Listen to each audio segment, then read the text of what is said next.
Funding for Idaho Reports is provided by the Friends of 4, 10, and 12, the Corporation for Public Broadcasting, and by a grant from the Laura Moore Cunningham Foundation. Tonight, Idaho Attorney General Jim Jones joins us for a conversation.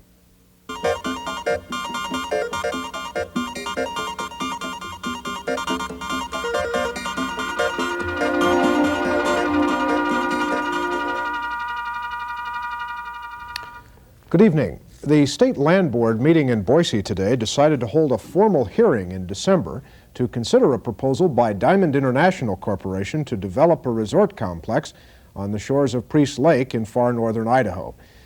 Diamond International wants to consolidate its land holdings in the Priest Lake area by swapping some of its parcels of land for state land now controlled by the Land Board. The company then plans a major resort area, including a complex of ski areas, condominiums, and a marina on the lake. That proposal has been very controversial in the Priest Lake area, and today the Land Board agreed to allow a group called the Priest Lake Coalition to formally intervene in the matter. The group has been opposed to development on Priest Lake. Priest Lake is one issue we'll be discussing tonight with Attorney General Jim Jones. He's a member of the Land Board. We'll also talk with Mr. Jones about Snake River water rights and about the political campaigns. Welcome to you, sir. Thank you. Let me ask you first if there was really any new material contained in what you heard from Diamond International today, or are they basically continuing to propose the plan that has been on the table for a while now? Well, it's a somewhat different plan. They submitted documents about 3 or 4 weeks ago that spelled out a different concept. It was a concept in conformance with a motion passed by the State Land Board a couple of months ago that indicated that all development had to be confined behind present lakeshore holdings that Diamond has at the present time. And the idea there is that they are able to develop that lakeshore property in any event. And so we didn't want to give them in an exchange any additional property along the lake that they could develop and create additional clutter along the lake. We said that we would not entertain anything that was not behind their present holdings. We said that we would not be willing to exchange any property owned by the state to the east of the Bonner County line. So that confines it to about 3 miles behind the shoreline. And that essentially cut the amount of property that Diamond would acquire from the state to less than half of what they had originally proposed.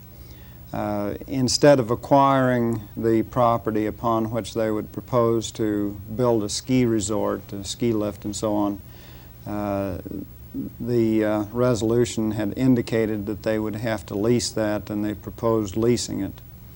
They are talking now about acquiring somewhere around 3,000 acres of state land and then in turn transferring to the state most all of their holdings off of the lake in the Priest Lake area, which would include quite a number of scattered sections.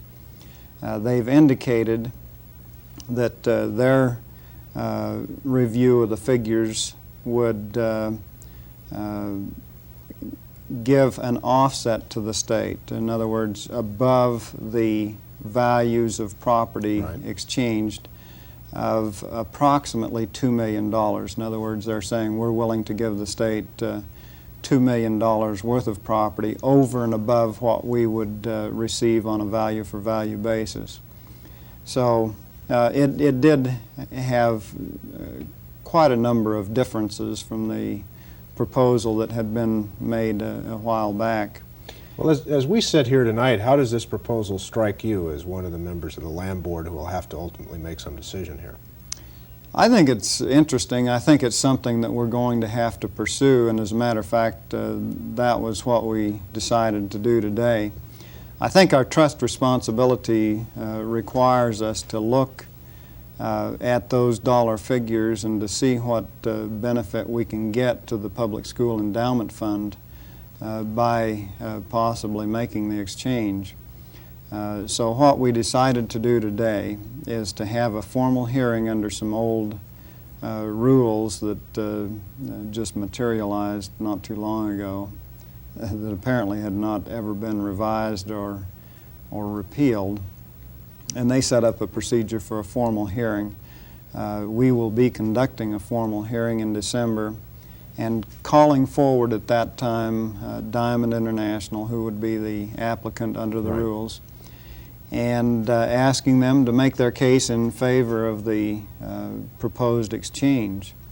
And then we agreed to allow the Priest Lake Coalition to come in and make the other side of the case.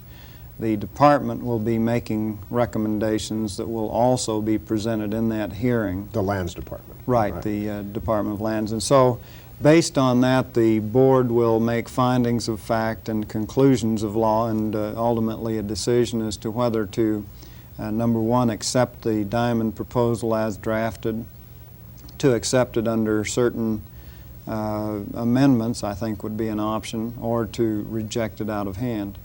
And I think before the board is going to accept it, they're going to have to be convinced, number one, that all environmental considerations, as far as practicable, are taken into account. I think to a large extent we've tried to address that already in confining the parameters of any exchange that we would consider. Number two, and more importantly, we've got to determine what the effect would be for the public school endowment. In other words, is our income going to be enhanced for the school system? Are we going to receive $2 million extra in property, which if we were would be an important factor. Will the land board take into account what I termed controversy? I think that's a fair word. There are a lot of people in that area who are upset about this proposal, the scope of it, and the mere fact that a resort complex might be located on a lake that many people consider a very pristine lake. Is that part of the decision-making process too, to factor in the public concern about that? I think it has to be. You know, we can't operate in a vacuum. I think our number one responsibility is to act as a trustee for the public school endowment. And I suppose in theory, if you're acting as a trustee, then you should factor out all public considerations, but I don't think you can do that. I don't think the process itself lends itself to saying we can't take into account public considerations. So I think we have to, and I think to an extent the board members have been fairly sensitive to that in the past, and I think that's one of the reasons why we've scaled this thing down and tried to fashion it in a manner that takes into account a lot of the considerations. Will you go there for the hearing, or will it be in Boise? Quite frankly, I'm not sure. I think that's primarily a call that's going to be made by the governor as chairman of the board. I think, as a matter of fact, the board members would probably be amenable to either one. Let me take you in the direction of Swan Falls, which I know is you've spent a good deal of time on the last few months and certainly the last few days. I know you made a swing of sorts through south central and eastern Idaho last week, shortly after the compromise settlement was announced. What sort of reaction was there among people who are so vitally concerned about this, particularly in the eastern part of the state? I haven't gotten a great deal of reaction yet. I think people are trying to figure out just exactly what the agreement does. We've gotten a little bit of negative reaction from some of the people who have been very intimately involved on the side of the irrigators because they are one group that would be certainly affected. We've gotten rather spirited disagreement from some of the people who say that they're representing the consumer interests. And I think that to a large degree that reaction has not been well justified. But I think for the most part the attitude of the people that I've talked to who are both water users and electricity consumers, is that it's nice to have an agreement that is not going to be fought out in court. We're at least going to be able to resolve the matter at this point. And I think people are pretty satisfied that there was a fairly good balance struck between the interests of both sides. One of the reasons I went over and sort of took that little swing through, I stopped in Pocatello and Twin Falls and Burley. One of the reasons I did that was to kind of give people an idea of what it said, because I know anytime you get something like this signed, there's always a lot of rumor about what may be in the works. And I'd seen some of that appearing in the press, and I just wanted to go and let people know. And I think a lot of people are now forming their opinions because there's been a fair amount of coverage. The Water Board was over right. at Pocatello Friday, and so generally I think the reaction has been fairly favorable. I thought it would be, but it's kind of difficult to tell. When you were on this broadcast just a week ago yesterday, I think, when the day that the agreement was announced, there was some talk around this table about just what this would cost everyone who might be involved. And the reaction was that no one seems to know what it could cost. The power company doesn't have a good idea. There are lots of figures being thrown around, but no one seems to be able to nail that question down. Should somebody be working on that question? Well, you know, it's a question that's very difficult to determine. During the debate in the legislature this last session and the session before, people were throwing around figures of anywhere from $0 cost to $57 million right. cost.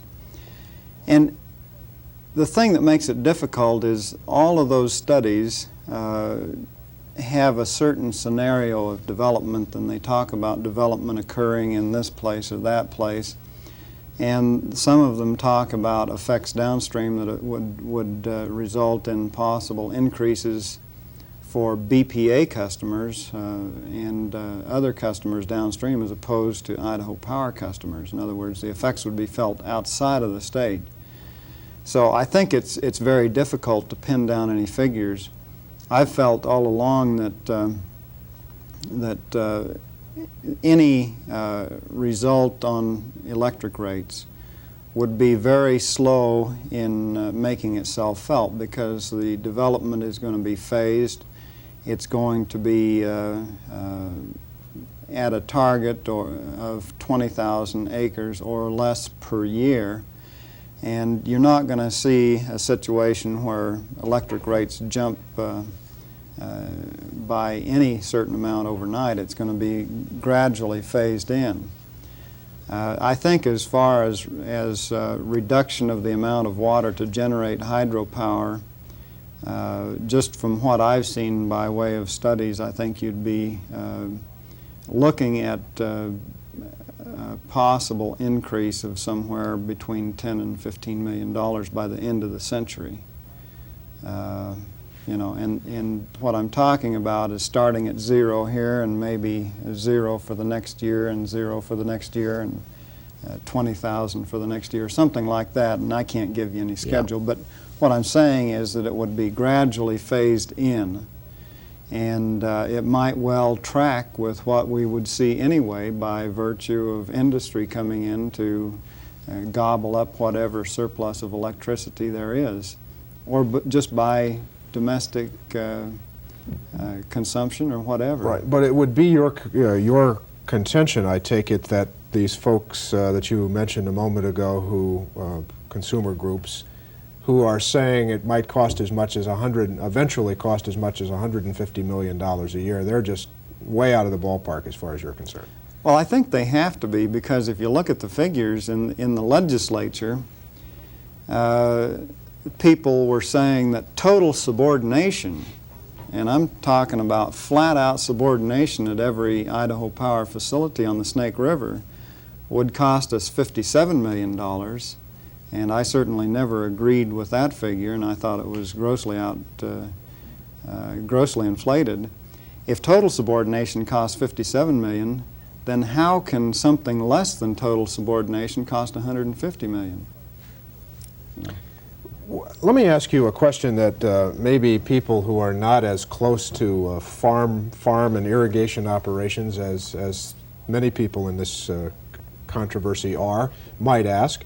Why would we want to continue to develop a public policy in this state that would permit further farmland development, further production of agricultural commodities at a time, and perhaps for the foreseeable future, those commodities the prices of those commodities are very depressed, farmers are in a tough time, and actually the federal government has programs to keep farmers from producing. Why do we want to develop a policy that would seem to run counter to the situation at the moment?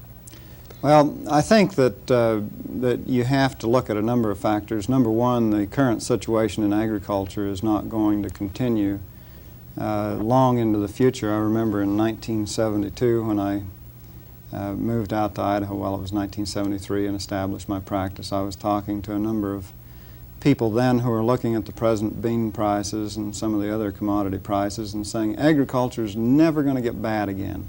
It's always going to be good because we're going to have these continued supplies and continued good prices. What they didn't realize is that all those foreign countries that were in demand, demanding our agricultural products didn't have the money to pay for them long into the future. And so we're in a sort of a counter phase now. Agriculture couldn't possibly be worse, and people are saying, well, it'll never get better again. And I think that it's a cyclical thing, and it comes and goes, and we'll see some good prices down the road, and we'll see some people wanting to develop. I think the people that are going to take advantage of that additional water at the present time are going to be the farmers who want to add on an 80 right adjacent to their property and thereby be in a position of enhancing their income even under the present adverse conditions. We're not going to see a lot of people that want to develop whole new projects. That may occur and probably will occur in the future. So I don't think we're really looking at a short-term basis. We're looking at something that's a little more long-term and saying that what really made the southern part of the state great was agricultural production and turning the desert into productive land. And if we're going to have the ability to continue to grow, we've got to set a little water aside for that because someday it's going to be economically feasible to go out and develop some additional land, and it should be there. And it's really in the best interests of everybody. The tax base and jobs and contributions to income taxes and sales taxes and the general economic activity that is generated by that type of thing really benefits all of us. Any reduction in power rates is more than offset by increases in property tax values, income taxes contributed by new people making money. There are a lot of offsetting features, and so you might pay a little more on your electric bill, but you get it back on your income taxes or sales taxes or property taxes or a job for your son or daughter or grandson or granddaughter. Plus, it allows for things like new processing plants that will very much economize on the use of our water. In fact, they don't consumptively use a great deal of it, but it makes it available for those types of enterprises that make a lot of jobs and don't really use up a lot of water. It ensures that we'll have available supplies for domestic uses. The city of Blackfoot and the city of Jerome presently are trying to expand their domestic water supplies, and they've been tied up by the Swan Falls litigation. So I think it's going to give us a certain amount of water to grow on while protecting a fairly strong hydropower base, and at least we'll be able to look at the situation and people will be able to gauge their future prospects.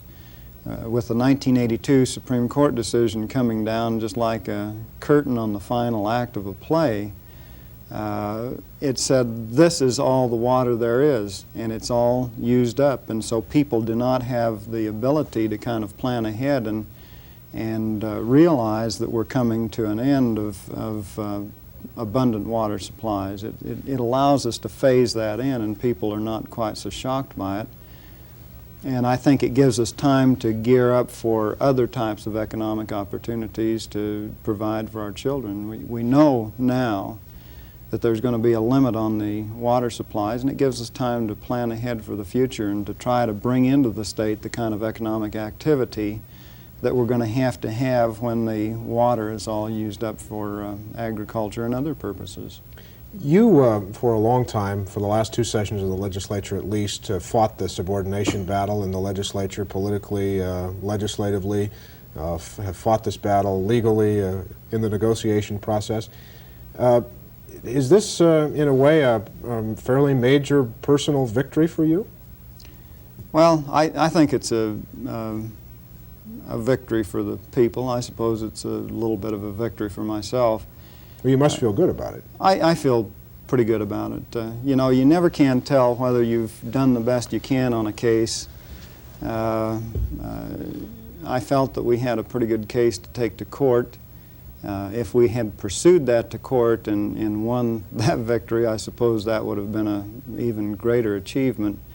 But I think that maybe the people probably went out, when you look at the long-term prospects and see how long you're going to be in court and how long the question is going to be up in the air, how long individual defendants are going to be shelling out a lot of money.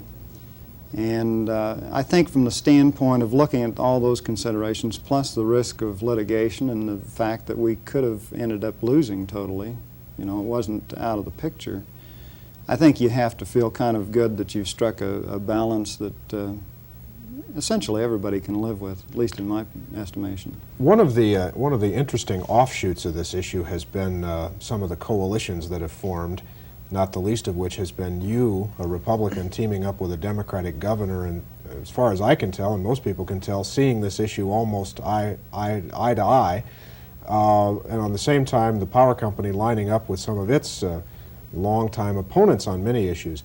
What about the relationship that this has allowed you to develop with the governor? It seems to me to be a bit unusual compared to some of the relationships he's had with past Republican attorney generals. Well, I think the first year of our relationship was kind of rocky. There were some places that we had some real difficulties. I can think of our work on the Board of Examiners about a year ago, and earlier this year on the reapportionment question. And I think that anybody in those positions kind of has a little bit of nervousness about the other people in those positions, whether you're of different parties or the same party. And I think our work on this issue has probably given both of us a better opportunity to kind of judge what type of a person the other one is.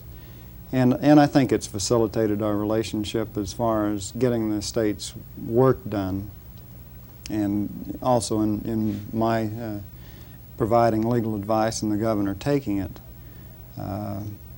But I view that as something that you have to do to carry out the people's business. I learned my politics from Lynn Jordan, and I saw he and Frank Church working together on those things that were important to the state and where they saw things through the same viewpoint and from the same vantage point.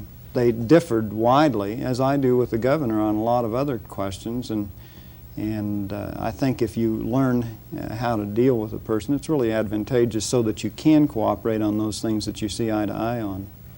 Let me ask you about some political questions in the short time that remains. A while back you were asked, I think by the Secretary of State, for an opinion on whether Congressman Hansen, because of his felony conviction, could legally vote in the November election. He has since said that he will not vote. Are you going to come forward with that opinion anyway, or has that been dropped now? We haven't received any official word. We started on the opinion at the request of the Secretary of State. We have not received any official word from him, but I did have a conversation after I had indicated that we were not going to pursue ahead with it, if there was not some desire on his part to have us do that. At the point where the congressman said that he was not going to vote, the matter became fairly moot. And I did have a conversation where he indicated that there was not much other purpose on his mind for doing it, but I have not received official word. If he indicates that he doesn't want the opinion, then I'm certainly not going to pursue ahead with it. We've got lots of other things that we need to turn our attention to, and as a matter of fact, the deputy who had done most of the work and the research is now out of the office. So we'd essentially have to start from ground zero. You know the 2nd District pretty well. Do you think Congressman Hansen's going to win? I think it depends on who gets the breaks between now and Election Day, but my assessment is this, that probably Mr. Hansen is behind at this point. I think he is picking up strength in the 2nd District, and I would just estimate that by Election Day it's going to be awfully close. I made just a gentleman's bet, no consideration, which is illegal in the state, with another fellow. I put $1 in imaginary consideration on Hansen winning, because I think that by Election Day he very well could have the edge. There apparently is some belief in both the Hansen and Stallings camps that it could well come down to your home area, the Magic Valley, the Jerome County, Twin Falls County area, as being the real swing area. Would you concur with that analysis? That could be. The Magic Valley has traditionally been a swing area in a lot of these elections, and it could depend on what happens in the Magic Valley. I would agree with that. I've just got a minute left. Should the congressman lose, would you consider running for that seat? I would look at it only under those circumstances, but I have to say that my inclination at this point is to probably run for re-election. As Attorney General? Right. Let me just ask you quickly for your thoughts on this constitutional amendment on reapportionment, another issue you've spent a lot of time on in the last few months. Good idea to strike that county boundary language from the Constitution? I'm going to support the amendment because you have to go through so many gyrations to get one man, one vote, and also observe those county boundary lines, and that's why we have a reapportionment plan with all these weird flotarial districts. I think you've almost got to do away with the county boundary line requirement or accept the fact that we're going to have these strange types of reapportionment plans. Well, Mr. Jones, it's good of you to join us tonight. We thank you very much. Appreciate it. Certainly. That's our time for tonight. We'll be back tomorrow. I'm Mark Johnson. Good night.